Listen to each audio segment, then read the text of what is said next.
കലൂർ സ്റ്റേഡിയത്തിനടുത്തുള്ള ഐഡലി എന്ന് പറയുന്ന ഒരു ഇഡലിക്കടയിൽ അവിടെ സ്റ്റീമർ പൊട്ടിത്തെറിച്ച് കഴിഞ്ഞ ദിവസം ഒരാൾ മരിച്ചിരുന്നു. അതിന്റെ പിന്നിൽ നടന്ന സംഭവം എന്നാണെന്ന് ഇവിടെ വെളിപ്പെടുത്താൻ പോവുകയാണ്. ചേട്ടാ നമസ്കാരം. നമസ്കാരം. ഒന്ന് ഇൻട്രൊഡ്യൂസ് ചെയ്യാമോ? തീർച്ചയായിട്ടും. എൻ്റെ പേര് പോളി വടക്കൻ. ഞാനൊരു സംവിധായകനാണ്, അതിലുപരി ഒരു പൊതുപ്രവർത്തകനാണ്. സോഷ്യൽ റിലവന്റ് ആയിട്ടുള്ള ഇത്തരം കാര്യങ്ങളിൽ ഇടപെടുന്ന ഒരു വ്യക്തി കൂടിയാണ്. എന്താണ് ഈ സ്റ്റീമർ അവിടെ പൊട്ടിത്തെറിച്ച് മരിക്കാനുള്ള ഒരു കാരണം എന്താണ്?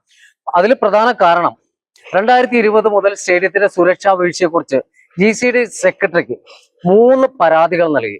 ആ പരാതി അവർ ചവിട്ടുകോട്ടയിൽ ഇട്ടതിന് ശേഷം അതെനിക്ക് വ്യക്തമായി മനസ്സിലാക്കുക. കാരണം യാതൊരു നടപടിയും എടുക്കാത്തതിന്റെ അടിസ്ഥാനത്തിലാണ് 2022 തദ്ദേശ സ്വയംഭരണ വകുപ്പ് മന്ത്രിക്കും അതുപോലെ തന്നെ വിജിലൻസ് ഡയറക്ടർക്കും ഫയർഫോഴ്സ് ഡയറക്ടർക്കും ഞാൻ പരാതി അയച്ചിരുന്നു.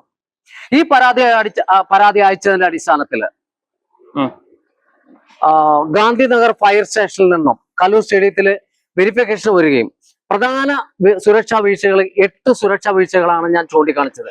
ആ സുരക്ഷാ വീഴ്ചകൾ കൂടാതെ പ്രധാനപ്പെട്ട 4 സുരക്ഷാ വീഴ്ചകൾ കൂടി ഫയർഫോഴ്സ് കണ്ടെത്തുകയും ഈ ഫയർഫോഴ്സ് കണ്ടെത്തിയ 12 സുരക്ഷാ വീഴ്ചകൾ GCDക്ക് അവര് കത്തെഴുതി 12 സുരക്ഷാ വീഴ്ചകൾ റെക്ടിഫൈ ചെയ്താൽ മാത്രമേ NOC IS പോലുള്ള ഫുട്ബോൾ മാച്ച് നടത്തുന്നതിന് വേണ്ടി NOC നൽകുള്ളൂ എന്നൊരു കത്ത് നൽകണ്ടേ.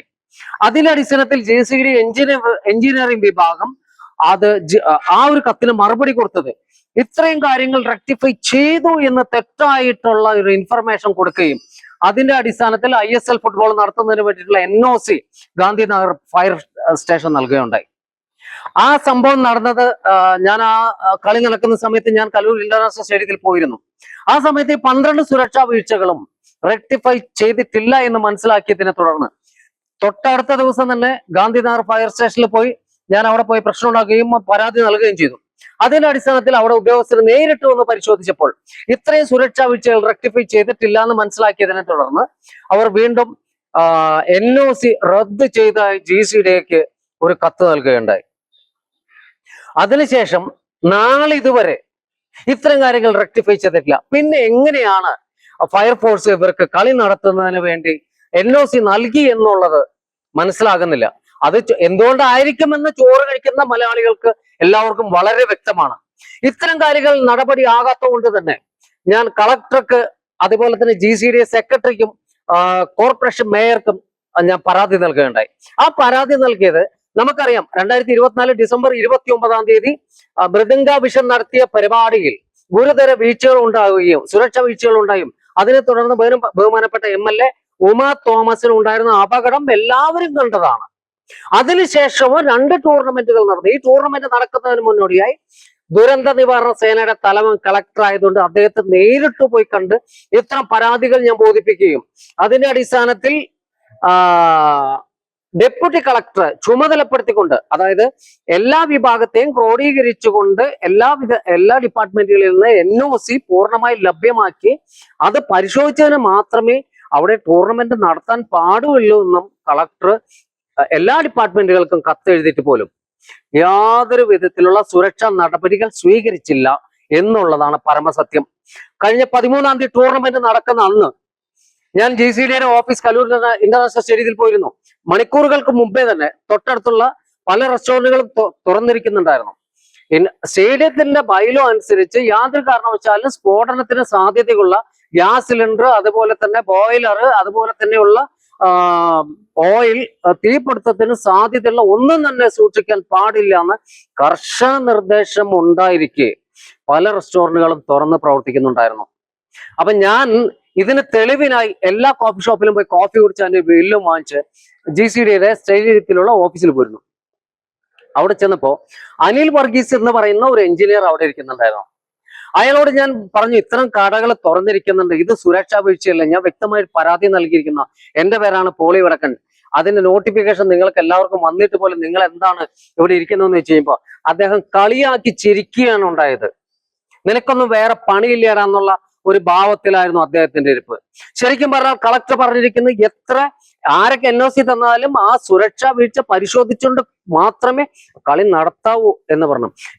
ഇന്നലെ ബോയിലർ പൊട്ടിത്തെറിച്ച് ഒരാൾ മരിക്കുകയും ഒരാളുടെ അതീവ ഗുരുതരാവസ്ഥയിലാണ്, വെന്റിലേറ്ററിലാണ്. ബാക്കി 4 പേരും ഗുരുതരാവസ്ഥയിൽ തന്നെയാണ്. ഇതിന് കാരണക്കാരെന്ന് പറയുന്നത് GCDയെ അതുപോലെ തന്നെ കോർപ്പറേഷൻ, അതുപോലെ തന്നെ ഫയർഫോഴ്സ്, പൊതുമരാമത്ത്, ഹെൽത്ത് ഡിപ്പാർട്ട്മെന്റ്, പോലീസ്, ഇവരെല്ലാവരും ഉത്തരം പറഞ്ഞേ പറ്റുള്ളൂ. കാരണം ഉമാ തോമസിന് അപകടം സംഭവിച്ച തൊട്ടടുത്ത ദിവസം തന്നെ പാലാരിവട്ടം പോലീസ് സ്റ്റേഷനിൽ ഇത്തരം കാരണങ്ങൾ കാണിച്ചുകൊണ്ട് ബഹുമാനപ്പെട്ട ഹൈക്കോടതിയിൽ സമർപ്പിക്കുന്നതിന് വേണ്ടി ഞാൻ പരാതി നൽകിയിരുന്നു. ഇന്ന് വരെ അതിനൊരു മറുപടി എനിക്ക് ലഭിച്ചിട്ടില്ല എന്നുള്ള സത്യം. അതുമായി ബന്ധപ്പെട്ടിട്ട് കലൂർ സ്റ്റേഡിയത്തിലെ സുരക്ഷാ വീഴ്ചയിൽ ഞാൻ നേരിട്ട് കൊടുത്ത പരാതികൾ ഇത്ര തന്നെയായിരുന്നു. കടകളിൽ, അതായത് സ്റ്റേഡിയത്തിന്റെ മുന്നിൽ കടകളിലും ഓഫീസ് മുറികളിലും സ്ഥാപിച്ചിരിക്കുന്ന smoke detecting fire fighting system, ഇത് പൂർണ്ണമായിട്ടും ഓരോ ഷോപ്പ് എടുത്തിരിക്കുന്നവരും ഓരോ ഹോട്ടൽ എടുത്തിരിക്കുന്നവരും അതെല്ലാം അർത്ഥ മാറ്റിയിരിക്കുകയാണ്. അതുപോലെ തന്നെ സ്റ്റേഡിയത്തിന്റെ പ്രധാന സുരക്ഷ വീഴ്ച എന്ന് പറയുന്നത് കടമുറികൾ എടുത്തിരിക്കുന്നവരെല്ലാം തന്നെ സ്റ്റേഡിയത്തിന്റെ ചുമരുകളെല്ലാം തന്നെ അറുത്ത് മാറ്റിയിരിക്കുന്നു. അതുപോലെ തന്നെ സ്റ്റേഡിയത്തിന്റെ ഫ്രണ്ട് ഭാഗം, വരാന്തയിൽ ഫയർ ഇവാക്വേഷന് വേണ്ടിയിട്ടുള്ള വരാന്തകളെല്ലാം പൊട്ടിയടക്കപ്പെട്ടു. ഒരു അപകടം നടന്നാൽ 180 സെക്കൻഡുകൾ കൊണ്ട് 60,000 കാണികൾ പുറത്തു പോകേണ്ട സാഹചര്യത്തിൽ ഇന്ന് 180 പേർക്ക് പോലും പുറത്തു പോകാൻ പറ്റാത്ത സാഹചര്യത്തിലാണ്. ഒരു ടൂർണമെന്റ് നടക്കുന്ന സമയത്താണ് ഈ പൊട്ടിത്തെറി ഉണ്ടായിരുന്നെങ്കിൽ തിക്കിലും തിരക്കിലും പെട്ട് 10,000-കണക്കിന് ആളുകൾ മരണപ്പെടുമായിരുന്നു. ഇതിന് പൂർണ്ണ ഉത്തരവാദി മറ്റാരുമല്ല, ഈ വിവിധങ്ങളായിട്ടുള്ള ഡിപ്പാർട്ട്മെന്റും ഇതിനെ ക്രോഡീകരിച്ച് പരിശോധിക്കേണ്ട GCDയിലെ ഉദ്യോഗസ്ഥരുമാണ്. ഷൈബി വർഗീസ്, അതുപോലെ തന്നെ ഗോപകുമാർ, പേരെടുത്ത് പറയാതെ തീർക്കില്ല. ഒന്ന് ഷൈബി വർഗീസ്, അതുപോലെ തന്നെ ഗോപകുമാർ, അനിൽ വർഗീസ്. ഇതിൽ ഒരു വനിതാ എഞ്ചിനീയർ ഉണ്ട്, assistant executive engineer Usha. Uma തോമസിന്റെ അപകടവുമായി ബന്ധപ്പെട്ട് ഉഷയെ സസ്പെൻഡ് ചെയ്തു എന്ന് ചെയർമാൻ പറഞ്ഞിട്ടും എല്ലാവരും മാധ്യമങ്ങളെ മൊത്തം തെറ്റിദ്ധരിപ്പിച്ചുകൊണ്ടാണ് അദ്ദേഹം അന്നൊരു പ്രസ്താവന ഇറക്കിയത്, ഉഷയെ സസ്പെൻഡ് ചെയ്തെന്ന്. 4 ദിവസങ്ങൾക്ക് ശേഷം അവർ അറ്റൻഡൻസ് പരിശോധിച്ചപ്പോ അവർ അറ്റൻഡൻസ് ഈ ദിവസങ്ങളിലെല്ലാം എങ്ങനെയാണ് ഒരു ഉദ്യോഗസ്ഥ, ഒരു സർക്കാർ സർവീസിൽ ഇരിക്കുന്ന ഉദ്യോഗസ്ഥ, അവർക്ക് ഒരു മീഡിയയുടെ മുമ്പിൽ അവർക്ക് ഒരു പ്രസ്താവന നടത്താൻ കഴിയുക? ഇത്തരം കാര്യങ്ങളെ കുറിച്ച് പരസ്യമായിട്ട് പ്രസ്താവന നടത്തിയ അവർക്കെതിരെ എന്ത് നടപടിയാണ് സർക്കാരും GCD ഉദ്യോഗസ്ഥരും എടുത്തിരിക്കുന്നത്? ഇതിൽ പ്രധാനപ്പെട്ട ഒരു കാര്യം എനിക്ക് പറയാനുള്ളത്, അത് പറയാതിരിക്കേണ്ടത് ഓർത്തില്ല. GCDയുടെ ഉദ്യോഗസ്ഥർക്ക് ട്രാൻസ്ഫർ ഇല്ല. അതാണ് പ്രധാനപ്പെട്ട ഒരു വീഴ്ച എന്ന് പറയുന്നത്.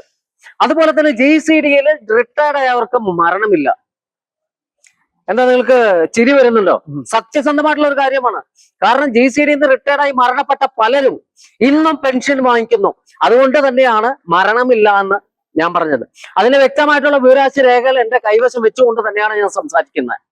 ഇവിടെ വേറെ എഞ്ചിനീയർ ഉണ്ടായിരുന്നു, ഒരു വനിതാ എഞ്ചിനീയർ, അവരുടെ പേര് ആതിര. ഈ ആതിരനെ തലസ്ഥാനത്ത് നിന്ന് മാറ്റിയിട്ടാണ് നമ്മുടെ മുണ്ടമ്പേലില് ലൈഫ് പദ്ധതിയുടെ ഭാഗമായിട്ട് ഗാന്ധിനഗർ കോളനിയിൽ നിന്ന് കുറച്ച് പേരെ ഒരു 80ഓളം ഫാമിലി മാറ്റി താമസിക്കുന്നതിന് വേണ്ടിയിട്ട് ഗാന്ധിനഗറിലേക്ക് മുണ്ടമ്പേലിയിലേക്ക് മാറ്റി. ആതിരയുടെ മേൽനോട്ടത്തിലായിരുന്നു അവിടെ മുണ്ടമ്പേലിയിൽ ഫ്ലാറ്റ് പണിതത്. ആ ഫ്ലാറ്റിൽ ഒരാൾക്ക് പോലും ഇന്ന് താമസിക്കാൻ പറ്റുന്ന സാഹചര്യമാണ്. ഏകദേശം 20 ലക്ഷം രൂപയോളം മുടക്കിയാണ് 80ഓളം ഫ്ലാറ്റുകൾ നിർമ്മിച്ചിരിക്കുന്നത്. ഒരാൾക്ക് പോലും മുകളിൽ ഒരാൾ കുളിക്കുന്നുണ്ടെങ്കിൽ താഴത്തെ വീട്ടിലെ ബെഡ്റൂമിൽ ഒരു നിറച്ച് വെള്ളമാണ്. 4 ലക്ഷം രൂപ പോലും ചെലവാക്കേണ്ടാത്ത സാഹചര്യത്തിലാണ് ഏകദേശം ഒരു ഫ്ലാറ്റിന് 20 ലക്ഷം രൂപയോളം ചെലവാക്കി ഫ്ലാറ്റ് നിർമ്മിച്ചിരിക്കുന്നത്. യാതൊരു വിധത്തിലുള്ള മാനദണ്ഡങ്ങൾ പാലിക്കാതെയാണ് മുണ്ടമ്പേലിയിൽ ഈ ഫ്ലാറ്റ് നിർമ്മിച്ചിരിക്കുന്നത്. അവിടെ ചാർജുള്ള ആതിരയായിരുന്നു സ്റ്റേഡിയത്തിന്റെ ചാർജ്. ശരിക്കും പറഞ്ഞാൽ GCDയെ വിശാല കൊച്ചി വികസന അതോറിറ്റി, ശരിക്കും പറഞ്ഞാൽ വിശാല കൊച്ചി വികസന അതോറിറ്റി വരണം. കാരണം പനമ്പള്ളി നഗർ പദ്ധതി, അതുപോലെ തന്നെ ഗാന്ധി നഗർ പദ്ധതി വളരെ ഭംഗിയായിട്ടുള്ള രീതിയിലാണ് കൊച്ചി വികസിപ്പിച്ചുകൊണ്ടിരിക്കുന്നത്. ഇതില് തലപ്പത്തിരിക്കുന്നവർ ഉത്തരവാദിത്തോടെ വന്നാൽ മാത്രമേ ഇവിടെ ഏത് വികസനവും ഇവിടെ നടക്കൂ. സ്റ്റേഡിയം വേണം. സ്റ്റേഡിയം ഇനി ഒന്നുകിൽ സ്റ്റേഡിയം മുഴുവൻ മാനദണ്ഡങ്ങളും പാലിച്ചുകൊണ്ട് മാത്രമേ ISL പോലുള്ള ഫുട്ബോൾ മാച്ചുകൾ നടത്താവൂ. അതല്ല എങ്കിൽ നല്ലൊരു ഫുഡ് ഹബ്ബാക്കി ഇന്റർനാഷണൽ സ്റ്റേഡിയത്തെ മാറ്റുക. അതിന്റെ പൂർണ്ണ ഉത്തരവാദി ഇപ്പോഴത്തെ ചെയർമാൻ അടക്കമുള്ളവരാണ്. GCD ചെയർമാന്റെ പൂർണ്ണ സമ്മതത്തോടു കൂടിയാണ് അവിടെ കലൂർ സ്റ്റേഡിയത്തിൽ ഒരു സിലിണ്ടർ പോലും സൂക്ഷിക്കാൻ പാടില്ല എന്നുള്ള സാഹചര്യത്തിലാണ്. അവിടെയുള്ള പല ഹോട്ടലുകാർക്ക് ലൈസൻസ് ഇല്ല എന്നുള്ളതാണ് പരമാർത്ഥമായ സത്യം. ഞാൻ ഹെൽത്ത് ഡിപ്പാർട്ട്മെന്റിൽ അന്വേഷിച്ച് കഴിഞ്ഞപ്പോൾ അവർക്ക് ലൈസൻസ് കൊടുക്കാൻ സാധിക്കില്ല. അത് തന്നെയാണ് പറയുന്നത്. അങ്ങനെ സാധിക്കാത്ത ഒരു സാഹചര്യത്തിൽ എങ്ങനെയാണ് അവർ ഓരോ ഹോട്ടലുകളും റെസ്റ്റോറന്റുകളും നടത്തുന്ന, അതിനു മുമ്പിൽ ഫയർ ഇവാക്വേഷന്റെ ഫയർ എർത്തിയും പോവുകയാണ്. അതിന് മുകളിൽ മെറ്റൽ മാത്രമേ വിരിക്കാൻ പാടുള്ളൂ. ഈ മെറ്റൽ വിരിക്കുന്ന സ്ഥലത്താണ് ഇപ്പൊ കോൺക്രീറ്റ് സ്ലാബുകളിട്ട് മൂടിയിരിക്കുന്നത്. അതുപോലെ തന്നെ ഓരോ കടകളുടെ മുമ്പിലും smoke detecting fire fighting system സ്ഥാപിച്ചിരുന്നു. അതെല്ലാം അർത്ഥം മാറ്റി ഇവരെല്ലാം സ്വന്തമായിട്ട് സീലും വെച്ചിരിക്കുകയാണ്. പിന്നെ ആ ഏരിയ മൊത്തം നാട്ടുകാർ ഒരുപാട് പരാതിയാണ്. കാരണം എന്തെങ്കിലും ഫയർ എവാക്വേഷൻ വന്നു കഴിഞ്ഞാൽ ഒരു വണ്ടി, ഒരു ഫയർഫോഴ്സിന്റെ പോലീസിന്റെ ആംബുലൻസ് പോവാൻ ഇന്ന് സാധിക്കില്ല. കാരണം തോമസിന്റെ അപകടം സംഭവിച്ചപ്പോൾ തന്നെ നമുക്ക് മനസ്സിലാക്കാൻ സാധിച്ചാണ് അവിടെ വണ്ടി ബ്ലോക്കായി കിടന്നു. അവർക്ക് അപകടം പറ്റിയിട്ട് അവരെ ഹോസ്പിറ്റലിൽ എത്തിക്കാനായിട്ട് ഒരുപാട് വൈകി. അതുകൊണ്ട് തന്നെ ദുരന്തത്തിന്റെ വ്യാപ്തി കൂടി. ഇപ്പോഴും കഴിഞ്ഞ ദിവസം ഇന്നലെ സംഭവിച്ച ബോയിലർ പൊട്ടിത്തെറിച്ചുണ്ടായ അപകടത്തിൽ പോലും അവരെ പെട്ടെന്ന് ഹോസ്പിറ്റലിൽ എത്തിക്കാൻ പറ്റാഞ്ഞത് അവിടെ വണ്ടികൾ ഒരുപാട് പാർക്ക് ചെയ്തിരുന്നുകൊണ്ടാണ്. ഒരു കാരണവശാൽ അവിടെ വണ്ടി പാർക്ക് ചെയ്യാൻ പാടില്ല. കാരണം ഏതെങ്കിലും കാരണവശാൽ ഒരു ഫയർ എവാക്വേഷനോ അല്ലെങ്കിൽ ഏതെങ്കിലും ഡിസാസ്റ്ററോ സംഭവിച്ചു കഴിഞ്ഞാൽ അവിടെ നിന്ന് എത്രയും പെട്ടെന്ന് അവരെ ഹോസ്പിറ്റലിൽ എത്തിക്കാൻ, കാഷ്വാലിറ്റി ചെയ്യാൻ ഒരു വണ്ടിക്ക് പോലും അവിടെ എത്താൻ പറ്റാത്ത ഒരു സാഹചര്യമാണ്. മറ്റൊരു പ്രധാനപ്പെട്ട കാര്യം എന്ന് വെച്ച് കഴിഞ്ഞാൽ കടകൾ എടുത്തിരിക്കുന്നത് അവരെ ഓൺ പ്രോപ്പർട്ടി പോലെയാണ്. കടയുടെ മുൻഭാഗം അടച്ചു കെട്ടി അവരുടെ സ്വന്തം പാർക്കിംഗ് പോലെ.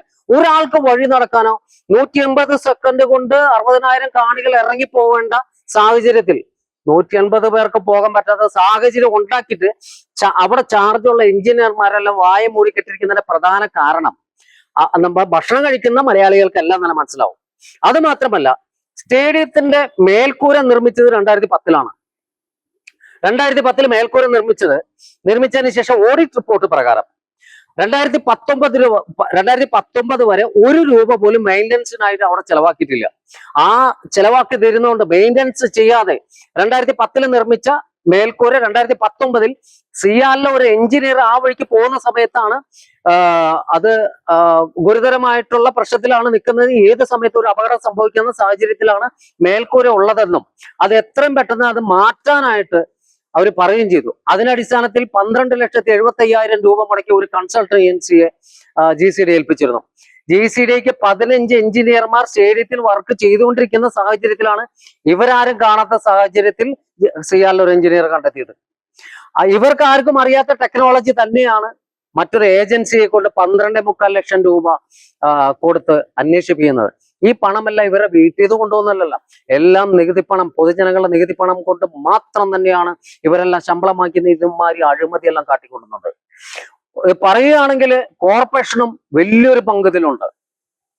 സ്റ്റേഡിയത്തിൽ നടക്കുന്ന ഓരോ കളികളും അതുപോലെ തന്നെ അതിന് വരുമാനം ഉണ്ടാവുന്ന നികുതിയും അതുപോലെ തന്നെ നമുക്കറിയാം മൃദംഗാഭിഷ നടത്തിയ പരിപാടിയിൽ അവർക്ക് അങ്ങനെ വിനോദ നികുതി ഒഴിവാക്കി കൊടുത്തു എന്നുള്ളത് നമുക്ക് തന്നെ അതിശയം തോന്നിപ്പോയി.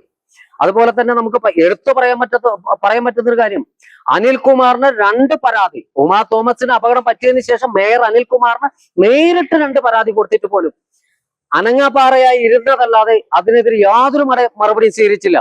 അതുപോലെ തന്നെ